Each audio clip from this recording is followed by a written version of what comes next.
This conference will now be recorded. All right, so we will open up the meeting, the second public meeting about police reform, Executive Order 203. For trustees, on the call, we got Charles, Ron, Fran, Laura, and Rusty's here in the room with us. And from the police department, we got Officer Winchell. So he will be joining us tonight. And we've got, let's see, 1, 2, 3, 4, 5, 6, 7 people from the public. Gotta get the name. Yeah, we'll get you a list. All right. Figure out how to put this thing. So what we'll do is we will, I think there's a couple of new people here that weren't on the last meeting. So we will quickly go through the same set of slides. Everybody should be able to see my screen. Just nod or something. Can you see my screen? Okay. So we'll quickly go through these same set of slides that have the little bit of background information and the survey results. I won't really read all the survey results of the ones that had fill-in answers, but all of this information is out on our website if you want to look at it in a lot more detail. So background, Executive Order 203 says we as a municipal government with a police force must by April 1st,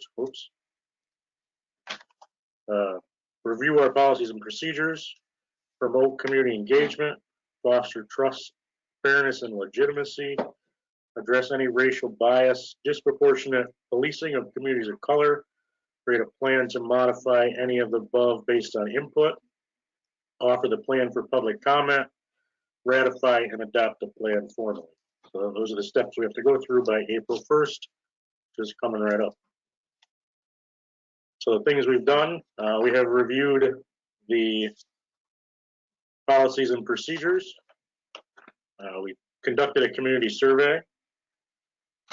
We held a community engagement meeting on 2/8, and we're holding one again tonight on the 22nd. I've been working with the chief, and we are developing a draft plan, which we should have done probably next week. And once we get it done, we'll put it out for review. And then hopefully by the end of March, we will be adopting this so that we meet that April 1st deadline. Let's see. Community policing is a system where the police work closely with community members to solve problems together. The goal is for the police and the public to work together to prevent crime and solve problems in the community. Things our police, Owego police are kind of doing, passionate about already, transparency, our school resource officer, we have an officer in the school. On top of the school resource officer, our officers on a normal year, non-COVID year, visit the different schools a lot more than just that school resource officer, especially elementary school, to kind of build a relationship with the younger kids. They do demonstrations and visits at community programs, such as scout camps. They go to each of the schools I know. They go to all kinds of stuff, fairs and Strawberry Fest and that kind of thing. And then we also, in past years, have held events like Pops with Cops, which was a specific, just come down, meet the cops, have some popsicles, that kind of thing, to try and build a relationship between the cops and the community. These are just some pictures from those types of events. Yeah, we got Maggie the dog on there. All right, so our survey, we'll get into the results.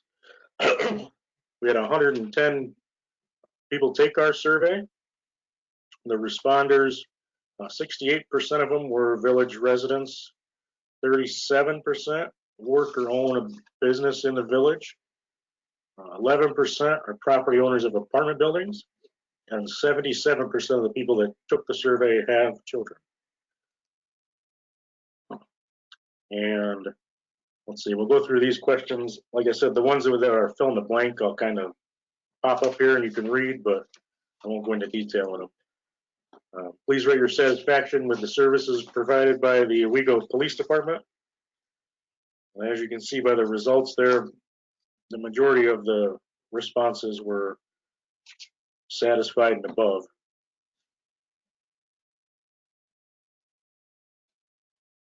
How do you feel about the following statement? The Owego Police Department treats people fairly. Again, the majority of the responses were positive.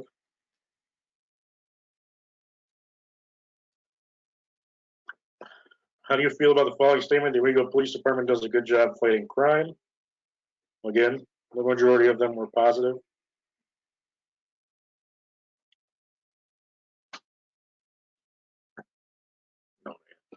Community policing is a system where the police work closely with the community. This is the same definition. The question is, how do you feel that the Owego Police Department uses a system of community policing well? And again, almost all the responses there were positive. In the past 2 years, have you or someone else on your behalf called the Owego Police Department because of domestic or family dispute?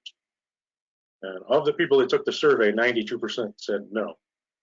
I included this as one of the slides because I know that's a hot topic with all of the police reform. I was interested to see that it was actually no. But that was just out of the 110 people that took the survey. So, in the past 2 years, have you called the Owego Police Department needing help because you or another person were in mental health crisis? Again, this is another hot topic with what's going on with the police reform.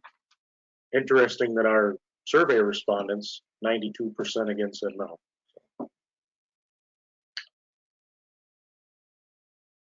How do you feel about the following statement? Police should be sent to respond to people in emotional distress or mental health crisis. Again, this was almost overwhelmingly agree. We did have 10 people, 9% strongly disagree.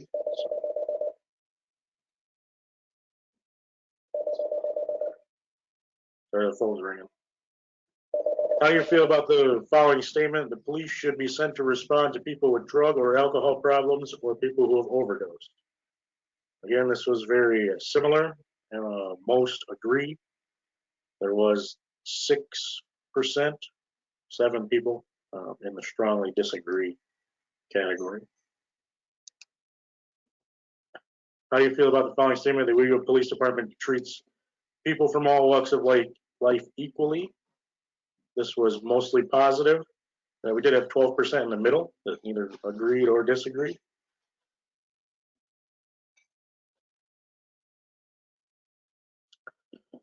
Which of the following areas do you think the Owego Police Department needs more education and or training?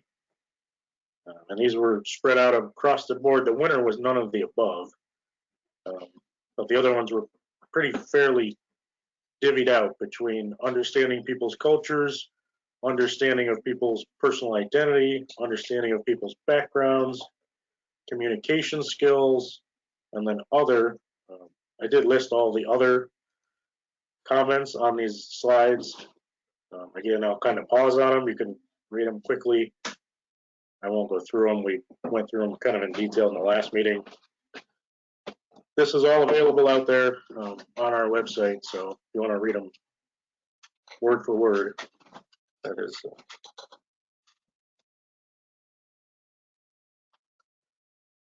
This is a continuation of that same question.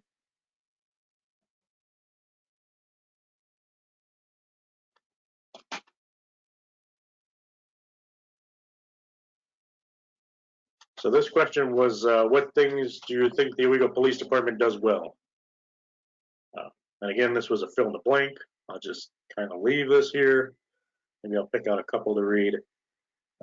Keeping in touch with the community members, community policing, but all the data's here. Every response everybody typed in. There's a couple of slides of these.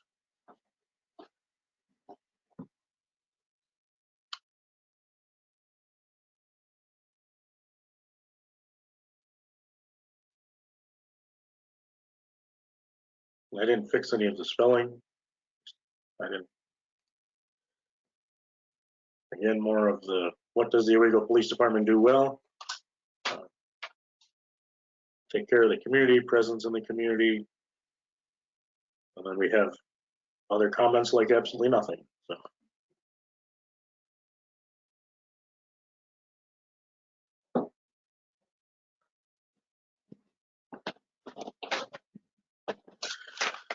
Something that popped up as kind of a reoccurring theme was assisting our other first responders, EMTs and fire department. So I personally was happy to see that.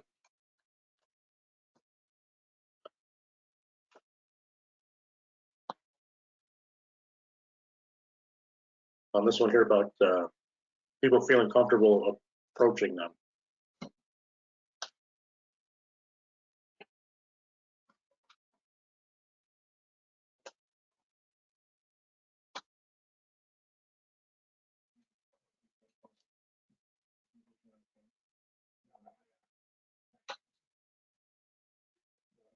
I think this is maybe not the last one. We've got one more of these. Of what we do well.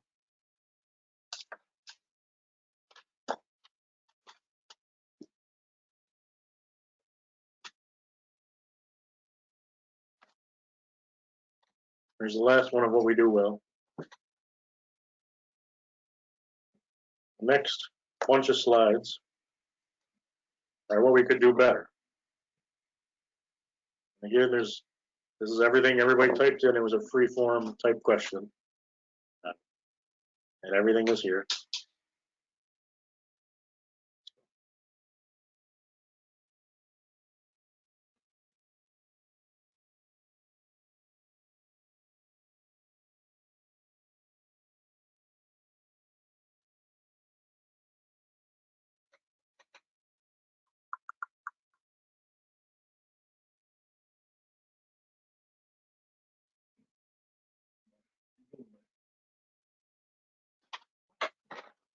We got more of these. Parking was a common theme, and more patrolling was also a common theme.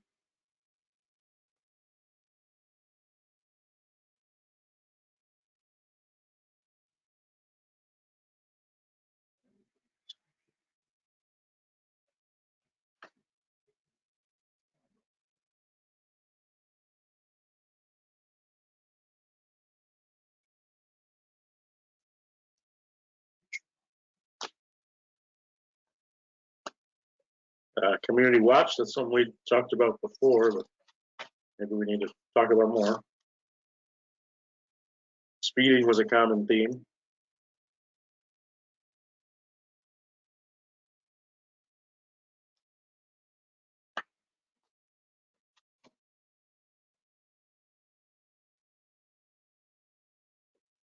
All right, so now let me figure out how to stop sharing.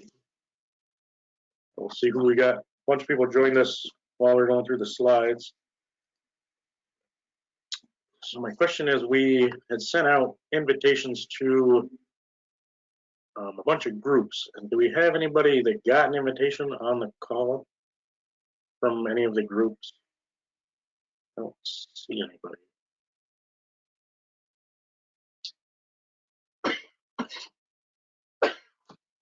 Because we did specifically invite the DA, the nonprofits, some church groups, and New Hope, a lot of those groups specifically. We sent them a letter and an email, so.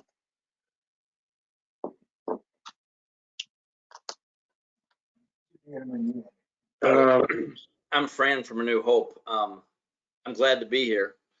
I don't Hi, Fran. recall the email or the letter, honestly. It could be pandemic related that I just didn't see it. So, but I'll just let you know I'm here. Fran. Yeah. Well, Awesome. welcome. From Racker, I'm joining as well. Oh, that's, yeah. So Bob Brazel from Racker Center.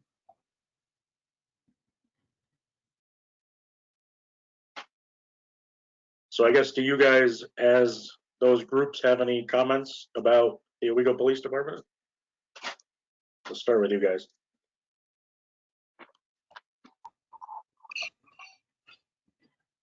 So, I'm sorry. I was waiting for you as well. We don't comment, we're satisfied. Thank you. Okay, that was fine. We've been really pretty pleased with most of the responses from the department, and certainly I think we've had several situations that have needed responses. Some of them obviously more confusing to deal with than others in terms of sometimes some mental health types of things that creep in. Anytime that I've seen a problem per se, I've always felt like I could call and start to talk about it. So, especially in the last couple of years, probably I'm ballparking my time on that, but. Okay.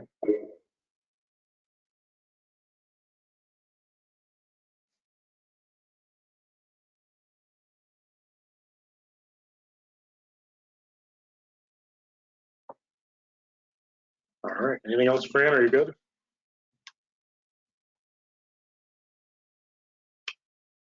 All right. So I think Reverend Gillette plans to be on a little bit. We'll hear from him. So let's open it up to new people who didn't join our last meeting. If you guys have any comments, feel free to unmute yourselves, hopefully one at a time, and speak.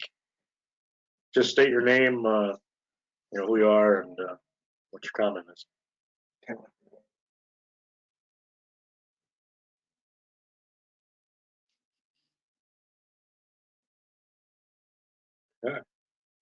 Oh, hi. This is Colin Evans. I've got a quick question.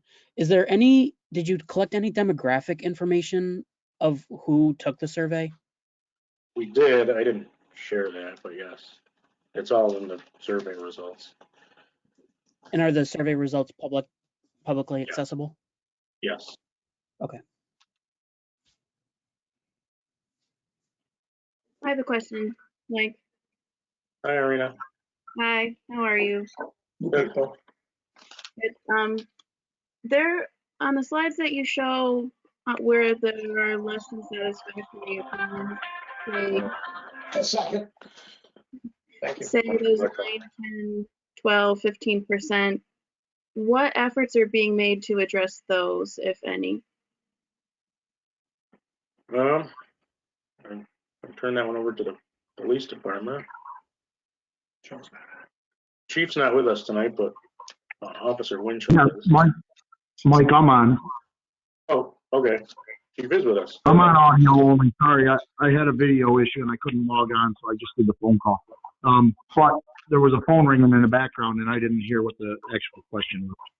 That was my phone, sorry. Hi, Chief. This is Irina. Hi, Irina. Hi. My question was, with the results of the survey that were, we'll say, less than satisfactory, the 9, 10, 12, 15%ers that want to see improvement or are unsatisfied, what, if any, steps are being taken to address that percentage? Because if you extrapolate that across the whole county, that's not across the whole village, that's not an insignificant amount of people. So I was wondering what type of attention is being paid to that. Well, that's kind of what we're doing now. I know that's probably not the answer you want, but we're just finding this stuff out now. And again, through training, we have different online training through our insurance company.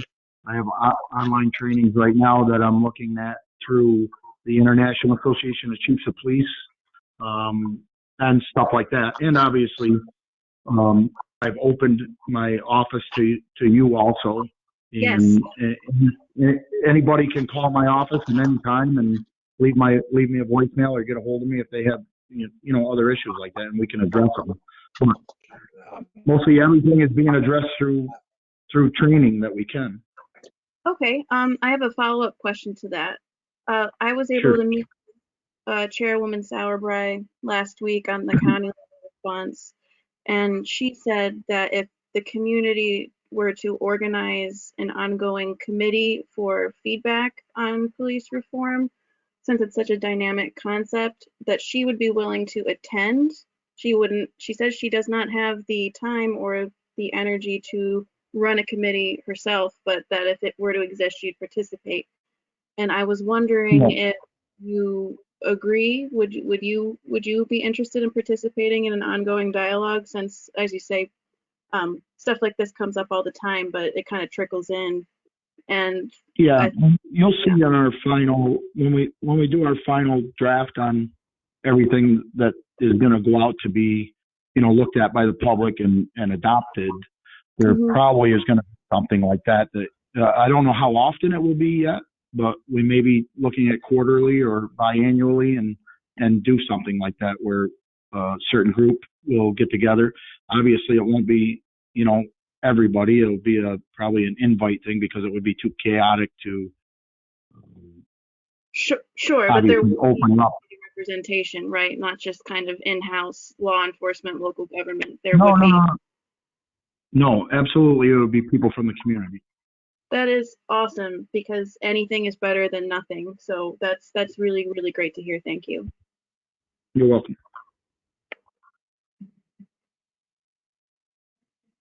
Hi, this is Laura Young. First off, thank you for this second meeting. Thanks to all who have shown up. And I'm sorry that at the last meetings I've been a little frustrated. I apologize for my tone. I don't know what came first, the chicken or the egg. I was so grossly disappointed with how many people participated in the survey. And I don't know if it was, how long was it available, Mayor? Can you just tell me? How long was that available? I want to say like 2 weeks or 3 weeks. Yeah, see, that's a good amount of time. I know that a lot of people didn't see it. I think if we were to go across the demographics on those surveys, just start with how many actually lived here. Like you said, the breakdown is public there versus how many have businesses or whatever. If we could just give maybe next time people, I don't know how to blast it out there more than we're doing it, but I didn't see it, to be honest. I think what you'll find is they all tend to come from one solid demographic, and I'm gonna go with, because we're vast majority white here, white, probably above 55, and of the medium income bracket. And I mean, you can't force the citizens and residents to participate in government. It's one of my biggest pet peeves, but they will complain, as we have seen. Okay, why I was deeply concerned is because I have a neighbor. We talked about this the other day. I have a neighbor who's deaf, who would love to be involved with the meetings and can't. And I haven't used sign language in about 15 years. I have to admit, it's pretty lame at this point. That's my fault. I should have kept up with it. I didn't. And I have a dear friend on the South Side who is really an asset to this community. He is now stone deaf. He can't come into the meetings. He can't come to a physical meeting because he can't hear anyways. And we don't have an interpreter, which of course we don't, because jeepers, we are on a budget here. And but if we could, I'm so grateful that these meetings, and I want to thank you directly, Mayor, for making those meetings public. You don't have to. Under the law, basically all that has to happen for the village is for there to be minutes kept. All the minutes have to include are the date, the time, who was there on the board, so you can show you have a quorum, what came up as a motion and whether or not it was passed. Anything above that, and those standards are so grossly low, anything above that or anything else discussed doesn't even have to go in the official meetings, meeting minutes. And Rod, I thank you for doing the job you do. I do. It worries me that so few people responded to the survey because I feel like it's not at all even a snapshot, let alone a complete picture. Okay, the next problem I had was that we talked about this. I have special needs when it comes to medical. Okay, the night we got all this snow, it was the day after we got the huge snowfall. I saw something pretty amazing. I saw the police helping first responders go down my street to treat someone who was having a heart attack from shoveling snow all day. I'm telling you, if DPW hadn't gotten there, and they literally were plowing a line down the street, and those guys were working so hard, and we are not a major artery, so all of this is to be expected. But if everyone didn't work in coordination like they did, my neighbor could have easily died. And because my health is related to keeping the heat on, I have to worry about a furnace that's going out constantly, and being able to get outside my house into the basement, light the furnace, I literally can get hypothermia and become very, very ill too. That night, we had a night around December too, where we had possible flooding. And I was so concerned about the elderly people. And you and I spoke about that too. And there was a plan you guys have already come up with, sort of, with the police department. I believe Officer Winchell was greatly involved with that. It's an emergency plan or disaster plan or coordinated plan, something like that. When you told me about that, that gave me a lot of relief. It really did. That there is a plan out there. And I was curious if you could, we also spoke that if we take this seriously, we both know the state puts a tick next to a village or a town that takes things seriously. That tick will be, it's a green light basically. So if the village goes back in the future, or I'm sorry, if the village goes in the future to ask for other grants, and it could be grants too for Front Street or anything, they will see the green tick like these people did a damn good job. And that's all I was trying to bring home, because I think the village needs a lot more grants for many things. But I was wondering, my first question is, could we include those, I don't know, could I have an answer on that? I forget exactly what it's called, but it's like an updating of policing policies and how they interact with the other first responders. Because if you were to include work you already have done in whatever you send back, I cannot begin to tell you how good that looks. Can anyone comment on that? Can you hear me? Yeah, so I think you can all hear me now.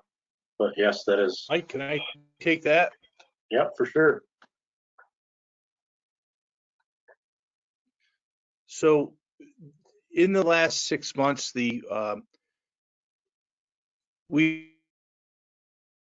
met with the mayor, we've met with the state emergency management office, and the village has decided to update their emergency operations plan. Part of that comprehensive review of the plan involved the identification of multiple hazards across the village, things that we think may happen from time to time, and rating those hazards as and likelihoods, and taking a look at what organizations would best be suited to fill the need, notifications, evacuations, stuff like that.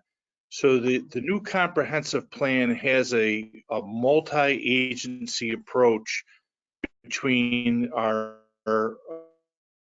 emergency responders here in the village, with provisions for outside resources to be brought in if needed to deal with the potential threats that come to all the residents of the village. and it includes such things as sheltering, either sheltering in place or sheltering out of the area. Because a large majority of our population lives in the floodplain, we have to look outside the village for sheltering areas for the community. So we spent a lot of time looking at that, but we've sent those the emergency plans out for review with all of our first responder partners to make sure that everybody's on board and we're in the review process of that emergency.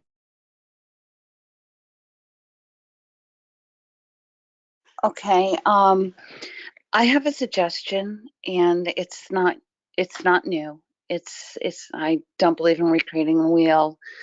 When one exists, that's great, but I haven't seen it done in about 2 decades. It's called the Vial of Life program, and this is just my brother did it as a scout, of all things, for his Eagle Scouting. But basically, I was wondering if, as a village, we could put out a questionnaire if someone has special needs. And the thing is, too, when I was in North Carolina for 3 years, I flooded out twice. So I've now been through 4 floods. Anyways, if we could make a list of, I guess, people with special needs, maybe too, with the police department, or which they could share with the EMTs and whatever, I think that would serve a great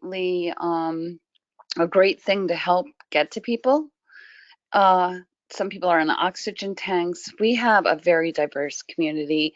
In the 203 executive order, I know the main focus is on policing with Black Americans because that's a national thing. However, it does extend to other diverse groups. And I wanted to let you know because I feel like I need skin in the game. We started again the Chestnut Neighborhood Street Watch. And I know we lost the packet and the kit in the flood of 2011, but at some point I'll be buying it again. If anyone else in the community wants to start a community watch, we never stopped. It just sort of stopped meeting when I left. But I've already spoken to neighbors and they're all about it again. And that way we can help the police department with things we notice, things, people selling drugs, which they are at the end of the street and on our street. And I wanted to do that to help. But I think both of the ideas are good ones to get what work you've already done. If you can get it approved, included, maybe consider like the Vial of Life, but also a list of people in need and what their need may be, like have it listed. Does this person have, is it a Raptor person? Is it like, so when you go in, maybe there's a way to mitigate, like, or the approach used or whatever. I think you guys have done wonderful work. I can't thank you enough for letting the community speak. This is so different. It's so very different from what we experienced at the county level. There wasn't even a chance for public comment. Mm-hmm. So thank you very much. That's all I have. Okay, thanks, Laura. So I know there's a couple questions on demographics of the survey. I have them pulled up. I can show them quick just so people see them. Could you link them in the chat, Mike? Yeah, I'm not sure if these are on the website, but the PowerPoint is. I don't know if I put these in the PowerPoint though. But yes, I can put them on the website. So the age group was kind of spread out. Let's see, our winner was 45 to 54, followed up by 55 to 64. And then 65 to 74 was next highest. Not too many younger people took the survey, I guess. That's what I'm seeing here. For language, almost, and this was a type-in thing, So some of these answers are interesting, but every single one of them is English or some variation of English. 80% white or Caucasian, and then 1.89% for Black, African American, or Hispanic or Latino, and then 16% prefer not to answer. 11% veteran, U.S. military, either past or present. 88% no. 53% working for an employer. 15% self-employed. 3% non-paid work, volunteer. 14% out of work.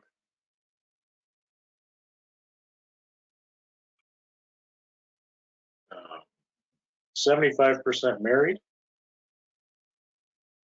10% single, 10% divorced.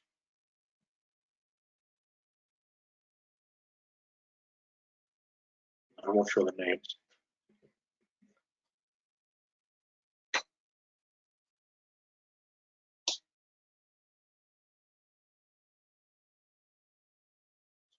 Those were the demographics that we collected.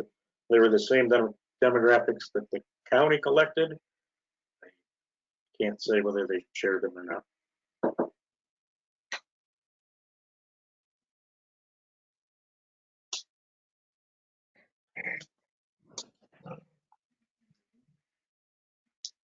Let's see, Irina has her hand up. Does anybody else have any other comments? There's not too many people on the call tonight.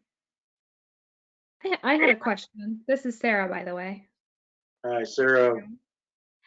So, What's just- your last name, just so we can add it to the minutes? oh, Chobot. Oh, okay. Sarah Chobot. So, I was just asking for a brief like demographic description of just some details about currently what our police department looks like, just maybe for folks that don't know or aren't familiar with like the structure, how many people we have employed at this time, what the positions look like. Sure, the chief or Sir Winchell around. So obviously we're restricted by budgetary stuff, but we have a chief, which is me. We have we have 2 guys working with waivers, which are retired guys that are allowed to work full-time with a waiver. We have currently 3 full-time officers other than that, so there's 5 right now. And we have about 15, depending on how often we use them, that are part-time police officers. There is a investigator that comes in to do evidence stuff, like an evidence technician.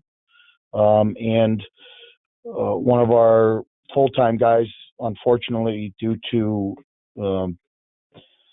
bail reform and discovery stuff, we have a full-time guy that has to work putting all that stuff over to the DA's office in a timely manner now, a discovery officer. So that's basically how we're made up. Okay, great. And then as a follow-up, can you speak to what kind of calls the police department's getting? You know, some of their struggles, some of the things they're seeing from the community?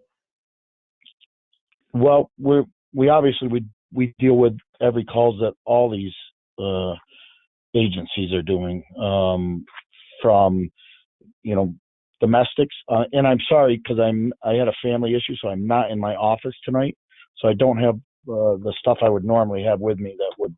That actually I could tell you last year how many calls we handled of each type of call. I do know that we have probably about 3,600 to 4,000 complaints a year that we're handling. Unfortunately, I can't tell you how they're broke down right now. Yeah, I think that would be interesting information to know. Have any of the and I don't know if this conversation has been had or if it has, what it looked like. What are the officers reporting back as to things that maybe they're struggling with or would like assistance from the community or could maybe see benefit from partnerships forming to better support the work that they're doing out on the field? Officer Winchell's on, and maybe he might be better suited since he's in the patrol division. He might be better suited to answer that. I'll give him a chance.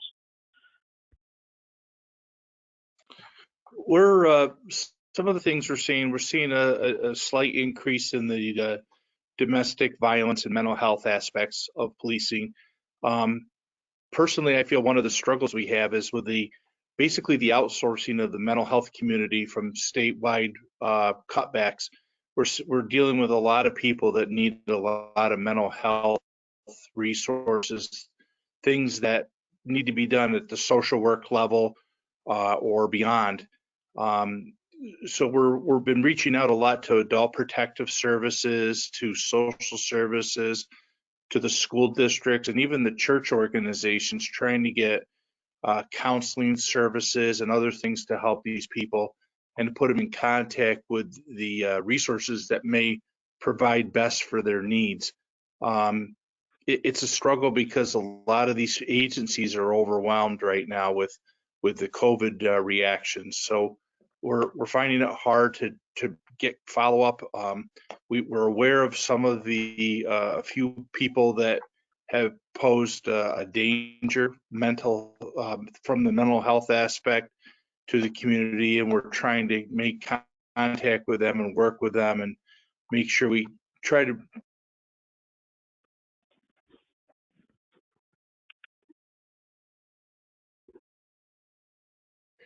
Oh, definitely on mute. Oh, so as a follow-up, does the police department just internally, do you guys have like meetings where officers are able to give feedback as to, you know, their job satisfaction as far as what their needs are, as far as training, feedback on what they're seeing in the field?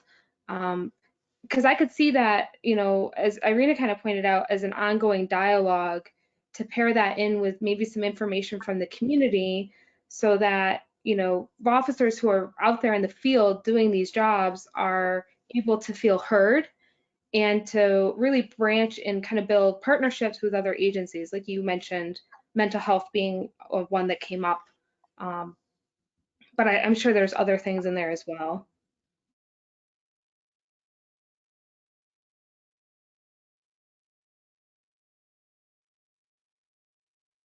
So we're obviously we're a small agency, so we're kind of like a small family, and all of us see each other all the time. So we don't have any specific, okay, today we're going to sit down and address this and sit in a group, although we do have yearly meeting. But all those guys have their ears. When I'm home, I'm getting phone calls all the time from different guys, you know, expressing what's going on and asking for, you know, different answers and to see if we can come up with different things to do things. I have an open door policy for all of my guys. Their input is very, very welcome. So we don't have anything formally, but informally we do that quite often.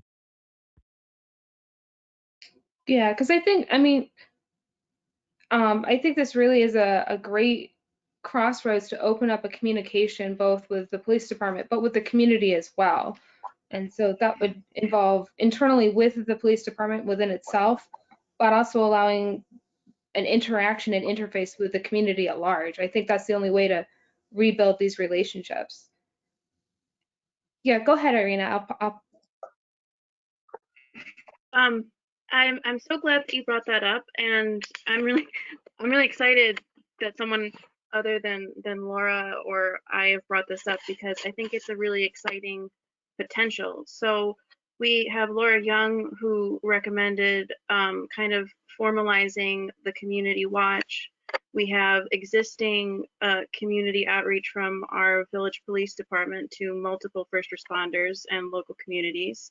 And we have a desire for an ongoing dialogue for reform and increased communication. So I am just wondering if it seems to me from this call that there is interest of maybe kind of smushing all of these things together for like a community committee of some type, where there's representation from all these interested parties that meets, like the chief said, maybe quarterly or biannually to discuss these issues. And that way, all of these interested people who seem to want the same thing are all at the virtual or hopefully real table at some point, talking to each other, communicating to each other, seeing each other face to face, instead of kind of each operating in a little bubble. It seems like all of these ideas could combine into something that would be like mutually beneficial for everybody. And I just am listening to this and being excited at the potential of whether or not anyone would be interested in that, because it seems like it would solve a lot of problems and tick a lot of boxes for a lot of people with one solution. Yeah, I would agree, Irina. Thanks. Yeah, Annie. I would definitely be interested to participate with that, and not only would that improve our communication, but it would also help support the police department. You know, if we can Exactly. find better ways to give them support, you know, especially if there's struggles with mental health, and you know, getting the assistance out to the community at large, you know, I would definitely like to be part of that conversation and part of that action. Yeah, and part of the reason that I think it would be beneficial to combine it is because everyone on this call is very cognizant of budget and time restrictions. And it's hard to say to every group, hey, maybe you should hire a communications person so the community knows that this is happening.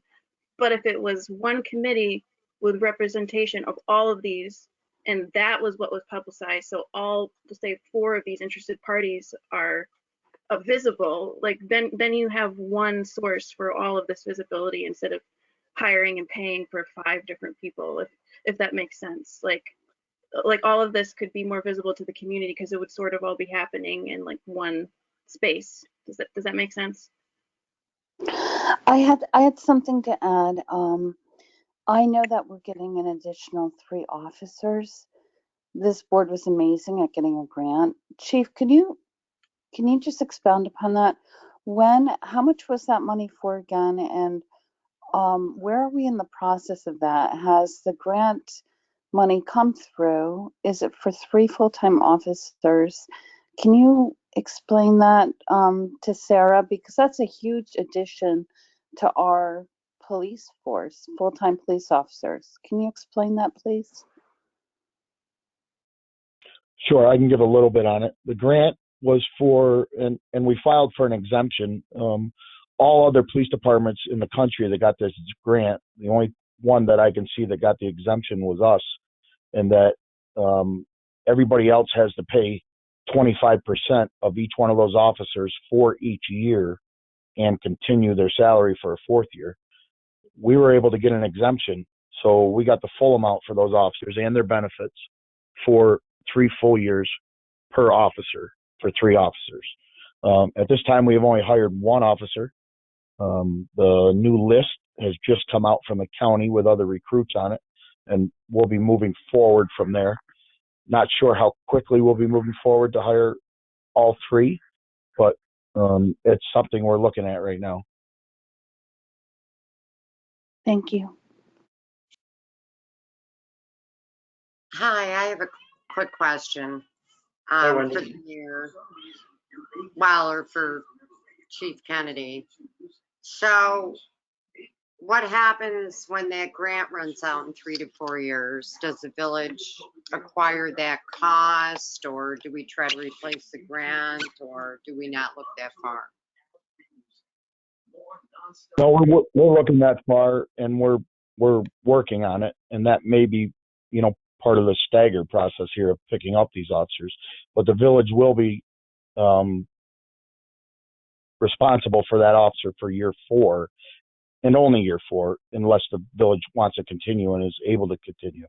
And the board, we're working with the mayor and the board and trying to figure out how we're going to do that and sustain it before we actually go right ahead and throw these guys on to make sure that the village can sustain that.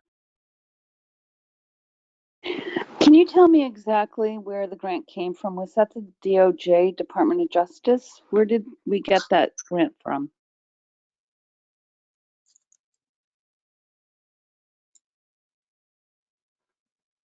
Yeah, it's a federal program it's called a COPS grant, and it's COPS hiring grant, and I believe it is the DOJ. Okay, Again, I thank you. apologize. I don't have the info in front of me that with all the particulars, but it's about a 600-page document. So Yeah, here's another thing I'm quite willing to do. And I know there are 2 other retired grant writers in the village. We would be willing to help write grants for free as volunteers and research them for both this board and the police department. We realize that our village is as safe as it is because of largely we have our own police force. And that's just something that I'll get together with the other 2 where we can give you our CVs. And, the first step would be seeing what's out there. But I mean, it takes effort. And that's what I mean about bringing the community in. What we expect our officers to do, and this goes right to what Sarah was asking. If you were to say to me, what do our officers do? It's like teaching almost. You go home and you're correcting papers, and teachers really don't have a break except for the summer. I think our officers may experience that too, that while they're on their off time, they're getting phone calls, texts, whatever. They really are never truly off. And if there's any way we can tap into, especially retired assets, to get you what you need, there are people out here who would be willing to try and give you some of our time for free if you'd like something like that. well, if you ask me, that's an awesome idea. But obviously, the village has requirements that would have to be met, and that would be up to the mayor and the village board to do that. But I would be on board with something like that. But I don't really have a say. But any way that we can get grants, and I try all the time. We have a grant now that's held up in state government that we were awarded for 72,000 or 78,000 that we've been waiting 2 years to receive the money. In the meantime, all the stuff that the grant was for, all the estimates and quotes have all expired, and the money's still held up in state finance. So again, that would be a question for the mayor and the board. But I'm on board with that. I like that idea.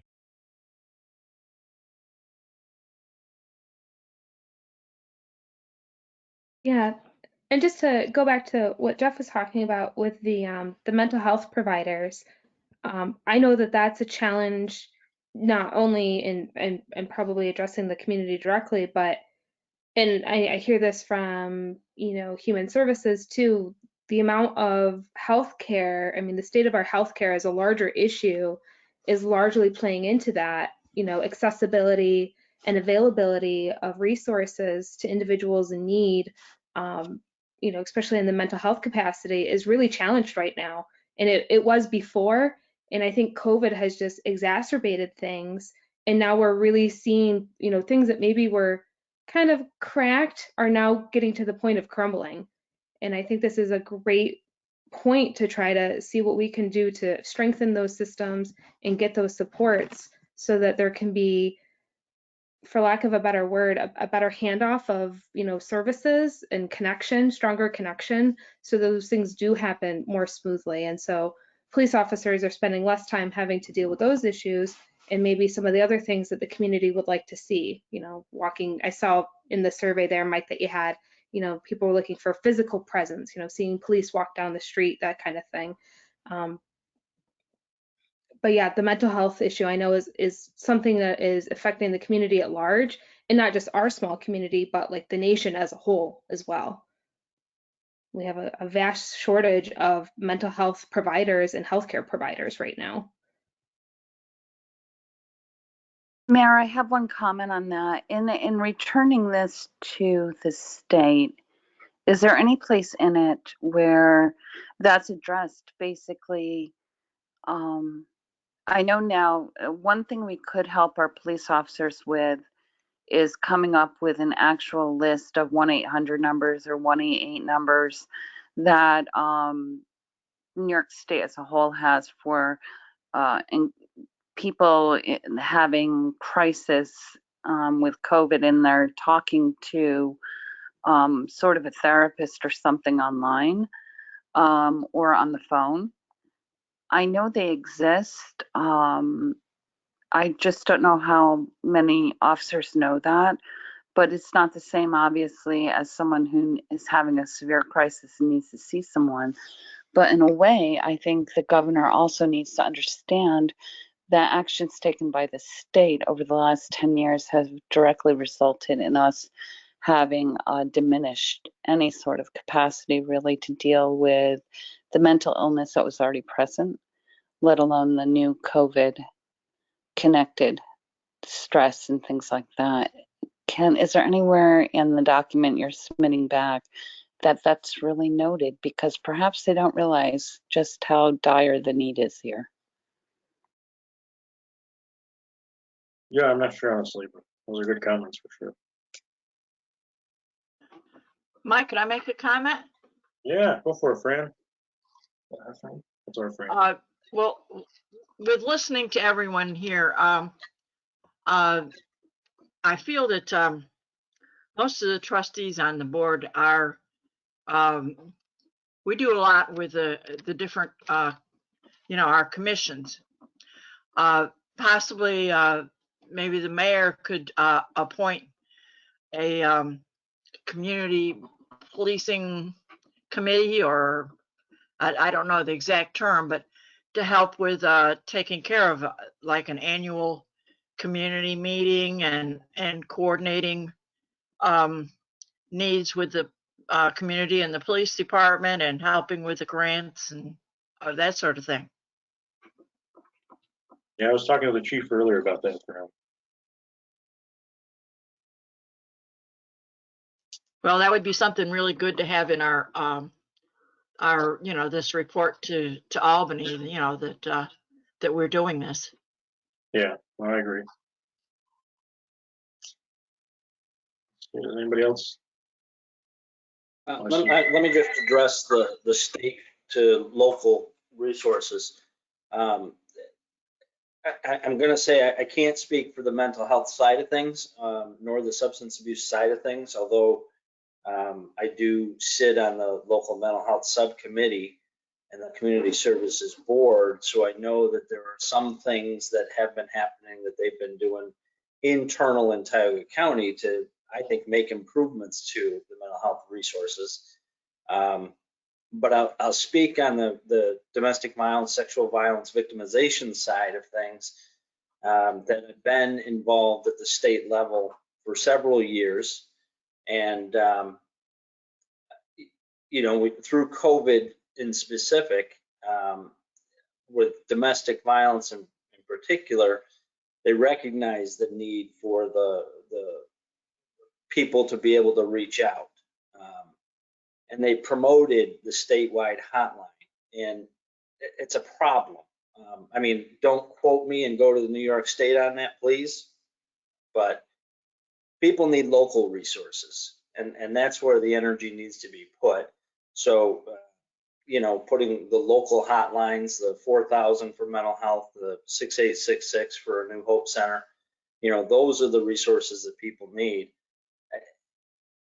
And I think any report to the state has to really reflect the need for local resources. And I'll cite another dynamic or example. With domestic violence, there's a reach going on around housing issues. Of course, that's a devastating component all by itself. And the state's promoted a regional approach to housing issues that it kind of misses the point of the county-based systems. So I think we really need to keep on pushing on the local resources and the county-based awareness that we have of all of our services and those types of things.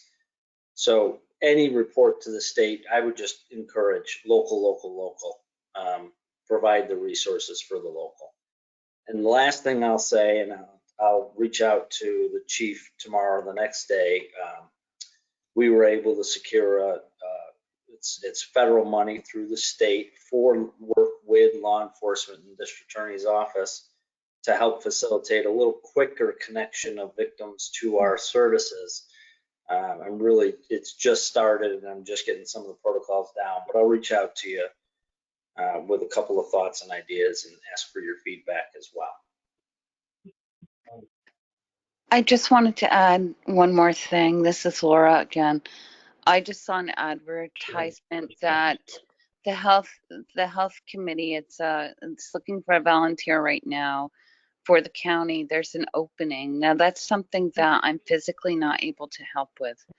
But there is an opening currently looking for someone to sit on the board that would help address these issues and other issues. So if we wanted to put that out there, I would love to have a person from Owego sit on that board. It can't be me physically. But that's another idea. Irina, maybe you know someone who'd be interested. But thank you so much again. I have nothing more. I'm going to stop talking now. Thanks, Laura and Fran. Does anybody else have anything else? I do have one quick question, and I know we're at an hour, so hopefully it'll just be quick. It's for Chief Kennedy. I think one of the best things about community policing is that it humanizes our officers, so they're not just this random entity, a person in power. So I was just wondering, can we make it easier to know who our officers are? Yeah, that's not difficult. We actually, there's a PBA calendar that gets put out with all the officers' names on it. We send Christmas cards to all our local businesses. We can set up in the summer meet and greets. We can do stuff like that to get our officers known. You can do coffee with a cop program. There's a ton of different things that we do. And our officers, I mean, we have a school resource officer that is in the school that is also a coach on one of the school teams. I recently just visited the school the other day because they have a in-house program now for construction trades, and I do that also. I have some of that experience, so I stopped down there and gave them some ideas and talked to them for an hour the other day. We have officers that do the stuff with the scouts. I mean, we're trying, and if you have ideas on how we can be better at that or get our officers out there more.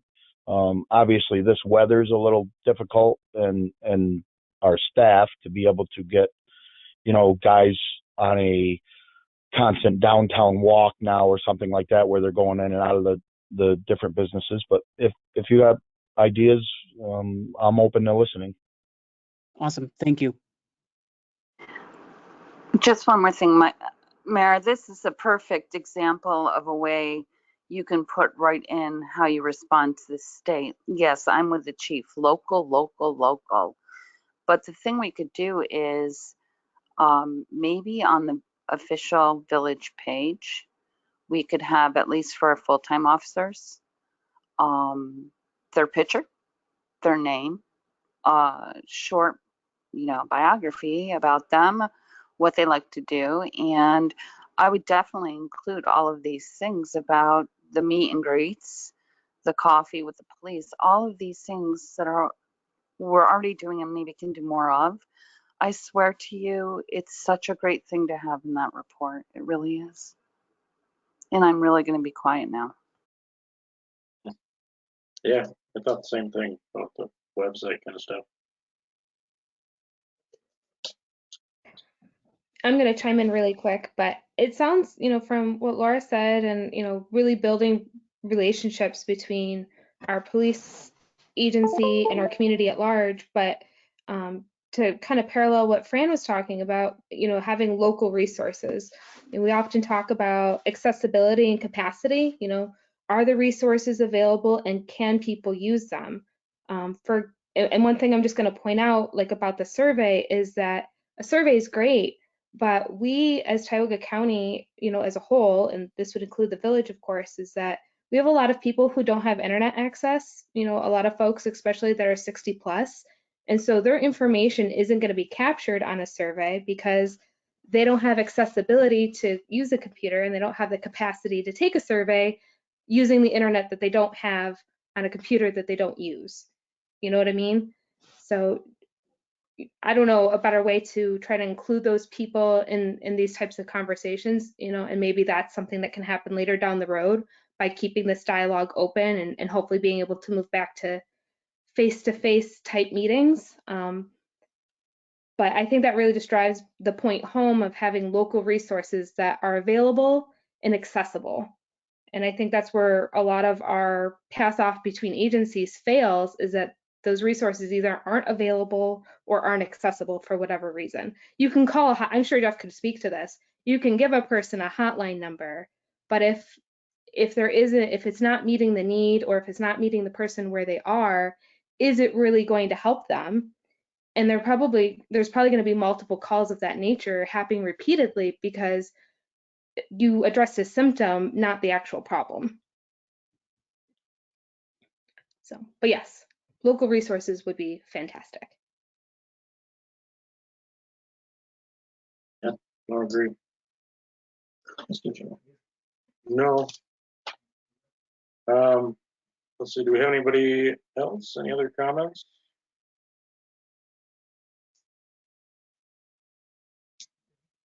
All right.